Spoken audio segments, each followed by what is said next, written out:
आज एक ऐसी कहानी का विश्लेषण करने वाले हैं जो सीधे थार डेजर्ट के बिल्कुल बीचों बीच की तपती रेत और सन्नाटे से निकल कर आती है। हम बात कर रहे हैं एक 400 साल पुरानी अनोमली के बारे में। एक ऐसी अजीबोगरीब घटना जिसके डिटेल्स पढ़ने के बाद साइंस, साइकोलॉजी और लोकल फोकलोर के बीच की जो बाउंड्री है ना, वो बिल्कुल धुंधली पड़ जाती है। ये एनालिसिस इसलिए भी बहुत ज़रूरी है क्योंकि ये इंसानी लॉजिक और अनसुलझे खौफ के बिल्कुल आमने सामने आने की कहानी है। एक प्रोफेशनल आर्कियोलॉजिस्ट का पर्सनल अकाउंट और उनके साथ जुड़ी मिस्टीरियस घटनाओं को हम यहाँ स्टेप बाय स्टेप डिकोड करेंगे। तो चलिए बिना किसी देरी के इसमें डीप डाइव करते हैं। अगर रात को उसके पास जाओ तो कुआं बोलता है। ये कोई बनाई हुई बात नहीं है, बल्कि डायरेक्टली उन लोकल मिथ से लिया गया कोट है जो वहां सदियों से सुने जा रहे हैं। और इससे भी ज्यादा डिस्टर्बिंग बात क्या है पता है? कहा जाता है कि ये कुआं अंधेरे में वहां आने वाले का नाम लेकर पुकारता है, और गलती से भी अगर किसी ने जवाब दे दिया तो वो उसकी जिंदगी का आखिरी जवाब होता है। ये सिर्फ एक डरावनी कहानी नहीं है, बल्कि इस पूरे विश्लेषण का एकदम कोर प्रेमिस है जिसके इर्द गिर्द ये सारी इन्वेस्टिगेशन घूमती है। इस एनालिसिस के पहले फेज में हमारी प्रोटैगनिस्ट से मिलते हैं। सोर्स मटेरियल में इनका नाम प्रिया बताया गया है, जो कि एक प्रोफेशनल हाईली ट्रेंड आर्कियोलॉजिस्ट हैं। उनका दावा था कि उन्होंने जैसलमेर के पास 1600s के दशक का एक बेहद पुराना कुआं ढूंढ निकाला है। अब शुरुआत में तो ये एक नॉर्मल एकेडमिक रिसर्च लग रही थी, लेकिन यहीं से वो पॉइंट आता है जहां इतिहास के छिपे हुए पन्ने एक बहुत ही डार्क मिस्ट्री में बदलने लगते हैं। यहाँ एक बहुत ही क्लासिक और इंटरेस्टिंग कॉन्ट्रास्ट देखने को मिलता है। एक तरफ है प्रिया का बिल्कुल सॉलिड माइंडसेट। वो एक रैशनल ऑब्जेक्टिव साइंटिस्ट हैं जो सिर्फ ठोस एविडेंस और फैक्ट्स में विश्वास रखती हैं। और दूसरी तरफ हैं वहाँ के लोकल्स जो लगातार उन्हें वार्न कर रहे थे कि देखिए रात को वहाँ मत जाइए, कुआं जाग जाता है। अब ऑब्वियसली प्रिया के लिए ये सब सिर्फ और सिर्फ एक अंधविश्वास था। सोर्स मटेरियल हमें यहाँ ये दिखाता है कि कैसे एक deeply logical mind in unnatural warnings को कंप्लीटली डिसमिस कर देता है, क्योंकि भला साइंस में इन बातों की क्या जगह हो सकती है, राइट? लेकिन बात सिर्फ डिसमिस करने तक नहीं रुकी। अपनी स्केप्टिसिज्म को प्रूफ करने के लिए और लोकल्स के डर को गलत साबित करने के लिए प्रिया ने एक बहुत बड़ा कदम उठाया। उन्होंने अपनी पहली रात वहां बिल्कुल अकेले बिताने का फैसला किया। सोच कर देखिए, उस सुनसान रेगिस्तान में सिर्फ एक टॉर्च लेकर बिना किसी और टीम मेंबर के वो उस कुएं के पास चली गई। ये इस पूरी इन्वेस्टिगेशन का वो क्रिटिकल टर्निंग पॉइंट था जहां से एक रैशनल दुनिया अचानक से हिलना शुरू हो गई। उस रात वहां क्या हुआ, इसकी जो सेंसरी डिटेल्स प्रिया ने क्लेम की हैं, वो सच में किसी को भी बेचैन कर सकती हैं। पहली बात, कुआं का पानी बिल्कुल काला और खौफनाक हद तक शांत था, उसमें कोई मूवमेंट नहीं थी। दूसरा और सबसे डिस्टर्बिंग पॉइंट, जब उन्होंने उस पानी में झांका तो जो रिफ्लेक्शन उन्हें दिखा वो उनका अपना नहीं था। और तीसरी सबसे अजीब बात, उस डिस्टॉर्टेड रिफ्लेक्शन में जो फिगर था उसने किसी बहुत ही पुराने जमाने के एंशिएंट टाइप के कपड़े पहने हुए थे। ऐसी इम्पॉसिबल विजुअल अनोमलीज अब उनके रियल लाइफ अनुभव का हिस्सा बनने लगी थी। और तभी उस घने अंधेरे और सन्नाटे को चीरते हुए एक आवाज गूंजी, प्रिया, पानी पीने आई हो? सोर्स अकाउंट के मुताबिक ये पहली बार था जब उस बेजान कुएं ने अचानक उनसे सीधे तौर पर बात की। अब एक साइंटिस्ट होने के नाते प्रिया का फर्स्ट रिएक्शन पैनिक करना नहीं था। उन्होंने इनिशियली इसको अपने ही दिमाग का एक खेल या हैलुसिनेशन समझकर टालना चाहा। उन्हें लगा कि शायद दिन भर की थकान या उस जगह के डर की वजह से उनका सबकॉन्शियस माइंड ऐसी चीजें क्रिएट कर रहा है।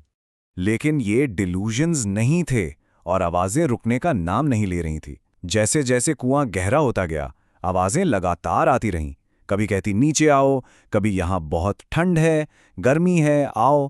तो इस पागलपन को मेडिकली डिस्प्रूव करने के लिए उन्होंने एक सिंपल साइंटिफिक मेथड यूज किया।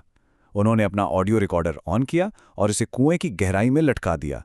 और अगले दिन जब वो रिकॉर्डिंग उन्होंने खुद सुनी तो उसमें बिल्कुल क्लियर, क्रिस्टल क्लियर आवाज थी, प्रिया आजा।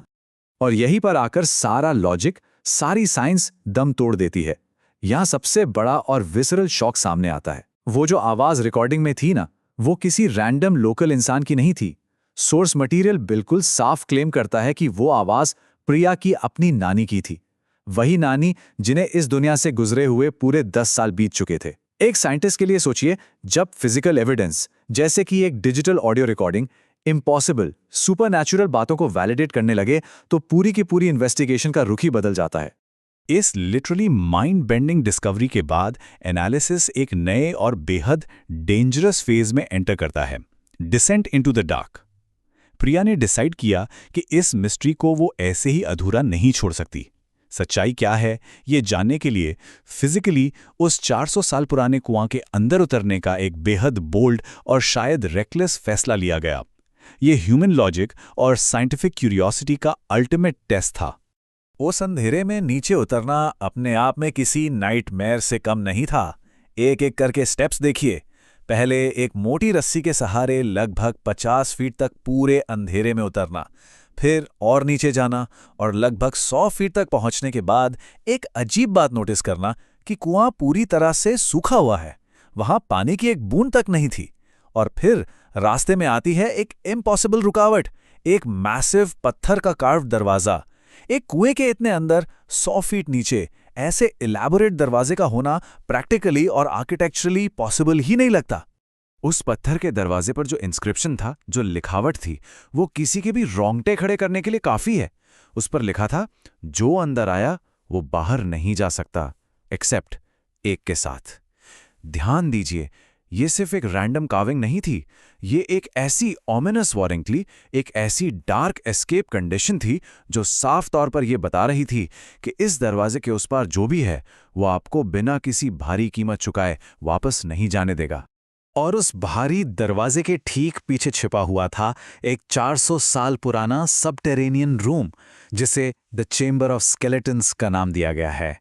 ये कमरा जमीन के लेवल से इतना ज्यादा नीचे था, एक ऐसी छिपी हुई दुनिया जिसे बाहरी लोगों ने सदियों से नहीं देखा था। एक ऐसी जगह जिसका वजूद आज के किसी भी मॉडर्न नक्शे, किसी भी सर्वे में एग्जिस्ट ही नहीं करता। इस चेंबर के अंदर कदम रखते ही जो सीन दिखा, उसने बची कुची सारी साइंटिफिक थ्योरीज को हिलाकर रख दिया। वहां फर्श पर ठीक 12 ह्यूमन स्केलेटन्स मौजूद थे। लेकिन, और ये पॉइंट बहुत जरूरी है, ये कंकाल ऐसे ही रैंडमली इधर उधर नहीं बिखरे हुए थे। ये ठीक 12 कंकाल एकदम परफेक्ट सर्कल में, एक पैटर्न में अरेंज किए गए थे। और उस सर्कल के बिल्कुल बीचों बीच एक एंशिएंट बुक रखी हुई थी जो पूरी तरह से उर्दू में लिखी गई थी। उस पुरानी उर्दू किताब में एक बेहद ही डार्क मैथमेटिकल ट्रूथ छुपा था, और वो नंबर था 50। किताब के ट्रांसलेशंस के हिसाब से इस कुएं को खुश और शांत रखने के लिए हर 50 साल में एक इंसान की बलि चाहिए होती है। इसलिए वहां एग्जैक्टली 12 लोग उस सर्कल में थे, यानी पिछले 600 सालों का हिसाब। उसमें साफ शब्दों में लिखा था कि अगर कोई यहां बिना बुलाए दाखिल होता है तो कुएं को उसकी जगह किसी और की फ्रेश लाश चाहिए, वरना आने वाले को खुद हमेशा के लिए वहीं रहना होगा। यह भयानक सच जैसे ही क्लियर हुआ, वहां सिचुएशन बिल्कुल फ्रेंटिक हो गई, क्योंकि प्रिया बिना बुलाए वहां दाखिल हुई थी। और जब उन्हें उस डार्क बुक की कंडीशन समझ आई तो क्लियरली उनके पास सिर्फ एक ही रास्ता बचा था, अ ब्लडी एस्केप। अपनी जान बचाकर उस अंधेरे चेंबर से वापस ऊपर की तरफ भागना ही उनकी आखिरी उम्मीद थी, इससे पहले कि कुआं अपना क्लेम मांग ले। सोर्स हमें बताता है कि जैसे ही उन्होंने रस्सी पकड़कर चढ़ना शुरू किया, उन्हें लगा कि कोई बहुत ही एक्सट्रीम वायलेंस के साथ उन्हें वापस नीचे खींच रहा है। उस इंटेंस स्ट्रगल और खिंचातानी के दौरान उनके हाथ पूरी तरह खून से लथपथ हो गए। लेकिन सबसे बड़ा और डीपली अनसेटलिंग झटका तब लगा जब वो किसी तरह बाहर आने में कामयाब हुई। बाहर आकर उन्होंने देखा कि सुबह हो चुकी थी, और सिर्फ अगले दिन की सुबह नहीं बल्कि लगातार 3 दिन बीत चुके थे। एक अकेली रात का मिशन 72 घंटे के एक बिल्कुल इम्पॉसिबल टाइम जंप में बदल चुका था। अब खुद सोचिए, ऐसी हिला देने वाली घटना के बाद क्या होता है। एनालिसिस के इस फाइनल सेक्शन में हम देखते हैं कि इन एक्सट्रीम क्लेम्स को वेरीफाई करने के लिए तुरंत पुलिस को इन्वॉल्व किया गया। एक साइंटिस्ट होने की वजह से प्रिया का मेन टारगेट यही था कि उस अंडरग्राउंड कमरे और उस पत्थर के दरवाजे को अथॉरिटीज तुरंत अपने अंडर ले, ताकि इस पूरे के पूरे टेरिफाइंग अकाउंट की एक प्रॉपर लीगल और साइंटिफिक इन्वेस्टिगेशन हो सके। लेकिन पुलिस इन्वेस्टिगेशन के जो रिजल्ट्स आए, उन्होंने सबको हैरान कर दिया। रिजल्ट्स बिल्कुल नामुमकिन थे।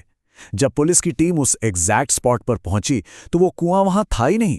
वहां सिर्फ एक आम सा पत्थर पड़ा था। ना वहां कोई पत्थर का दरवाजा था, ना कोई चेंबर, और सबसे अजीब बात, उनके डिवाइसेस से उस वेल की सेव्ड जीपीएस कोऑर्डिनेट्स भी पूरी तरह से गायब हो चुकी थीं। लॉजिकली, फिजिकली और ज्योग्राफिकली उस जगह का वजूद जैसे पूरी तरह से मिट चुका था। तो इस पूरी नैरेटिव को सुनने के बाद दिमाग में सबसे पहला ख्याल यही आता है कि क्या वो सब सिर्फ एक पोस्ट ट्रॉमेटिक हेलुसिनेशन था। लेकिन यहां जो फिजिकल एविडेंस बचा था वो कुछ और ही कहानी कहता है। प्रिया के हाथों पर गहरे घाव और नेल मार्क्स थे, और इन्वेस्टिगेशन में सबसे डरावनी बात ये निकल कर आई कि उन खरोचों के अंदर जो स्टोन पार्टिकल्स मिले वो एग्जैक्टली 400 साल पुराने पत्थर के थे। ये एकमात्र टेंजिबल प्रूफ था इस बात का कि अंधेरे में जो फिजिकल स्ट्रगल महसूस किया गया था वो पूरी तरह से रियल था। आज की ये कहानी और ये विश्लेषण एक आखिरी और बेहद प्रोवोकिंग सवाल पर आकर रुकता है। सोर्स मटेरियल के एंड में एक डिटेल है जो सारी रात जगाए रखने के लिए काफ़ी है। कहा जाता है कि आज भी हर साल जब जून के महीने में थार डेजर्ट की गर्मी अपनी चरम सीमा पर होती है तो प्रिया के घर के वाटर कूलर से एग्जैक्टली उस 400 साल पुराने कुआं की वैसी ही सौंधी बदबू आती है। और कभी-कभी उस कूलर की मोटर की आवाज़ के बीच से एक फेंटली गूंजती हुई आवाज़ आती है, प्रिया पानी पीने आई हो? अब इस पर क्या सोचा जा सकता है? क्या कुछ दरवाजे एक बार खुलने के बाद कभी सच में बंद होते हैं? इस बारे में जरूर सोचिए। इस अध्याय से जुड़ने के लिए शुक्रिया। आपसे अगले विश्लेषण में फिर मुलाकात होगी।